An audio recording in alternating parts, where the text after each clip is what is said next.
जो शख्स नमाज नहीं पढ़ता, पूरी जिम्मेदारी से कह रहा हूं कि उसकी कोई कुर्बानी नहीं है। उसकी कुर्बानी अल्लाह के यहां कबूल ही नहीं है, वो कुर्बानी लिखी ही नहीं जाएगी जो नमाज नहीं पढ़ता। यहाँ मुझे तो बड़ी हैरानगी होती है, ये लोग डिग्रियां कहाँ से हासिल करके आते हैं और इनको अल्लामा कहने वाले कौन लोग होते हैं जो इनको अपने चैनल्स पे बुलाते हैं, इनसे दीनी सवालात किए जाते हैं। पूरी दुनिया के मुसलमानों का ये अकीदा नहीं है जो हजरत साहब बयान कर रहे हैं। जमहूर आइम्मा फ़ुक़हा का, जमहूर मुहद्दिसीन में से किसी एक का भी ये मसलक नहीं है जो हज़रत अल्लामा क़य्यूम अब्दुल क़य्यूम ज़हीर साहब बयान कर रहे हैं।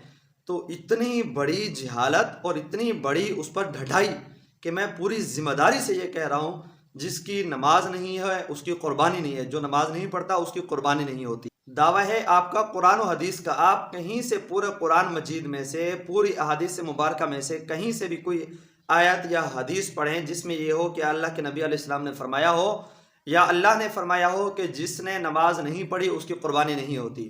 कुछ तो खुदा का खौफ करें। अब दीन को कैसे पेश कर रहे हैं?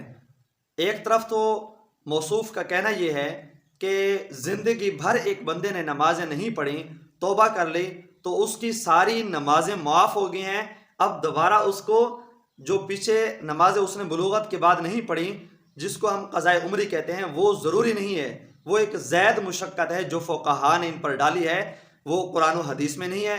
एक तरफ तो आपका ये कहना है कि वो सारी नमाजें मुआफ़ हैं, एक तरफ इतनी बड़ी छूट और मुआफ़ी है कि आखिर में, ज़िंदगी के आखिर में तौबा कर लो, सारी नमाजें माफ़, और पीछे की जो छोड़ी हुई नमाजें थी, कदा हुई नमाजें थी, वो आपने पढ़नी है। और उसकी इन लोगों ने अजीब किस्म की जो है वो तरतीब बनाई है के ऊपर। ये नमाजें इस्लाम में इजाफा है, शरीयत में खुद जो है वो अपनी तरफ से मन चाही है। अल्लाह तबारक व तआला फरमाते हैं कि वो लोग जो ईमान ले आए, अमल सालेह इख्तियार किए और उन्होंने तौबा कर ली, तो हम उनके गुनाहों को भी नेकियों में बदल देंगे।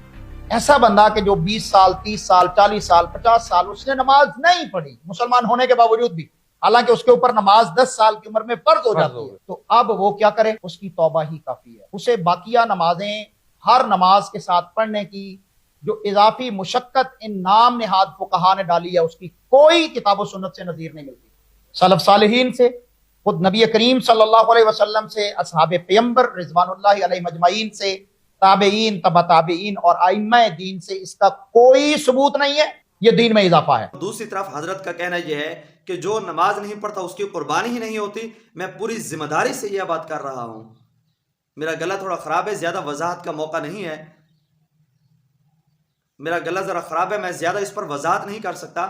लेकिन इनकी लाइल्मी और मैं जिहालत कहूं तो भी मेरे अल्फाज गलत नहीं होंगे। इतनी बड़ी जिहालत और ब्लंडर आप अंदाजा करें कि, और उस पर ढठाई कितनी है, हर धर्मी कितनी है कि मैं बड़ी जुर्रत के साथ, जिम्मेदारी के साथ, मैं तो इस पर हैरान हूं। इसका अंदाज देखो, इतना बड़ा झूठ और उस पर इतनी बड़ी जुर्रत, कमाल है अल्लामा अब्दुल क़य्यूम साहब को। और दूसरी तरफ हलाल जानवरों की सब चीज़ हलाल है। पता नहीं कहाँ से ये मसले पढ़ के आते हैं और पता नहीं किन जो है ना वो इदारों से ये डिग्री हासिल करते हैं। कपूरों को हलाल करार दिया, जो कि हालांकि मकरूह तहरीमी यानी हराम के करीब है। मैं बड़े शौक से खाता हूँ और तुम भी खाओ। अल अमान वल हफीज़। अल्लाह तमाम उम्मत मुस्लिमा को दीन सही समझने की और समझाने की तौफीक नसीब फरमाए, और ऐसे 2 नंबर मौलवियों से अल्लाह उम्मत मुस्लिमा के ईमान की, आमाल की हिफाजत फरमाए।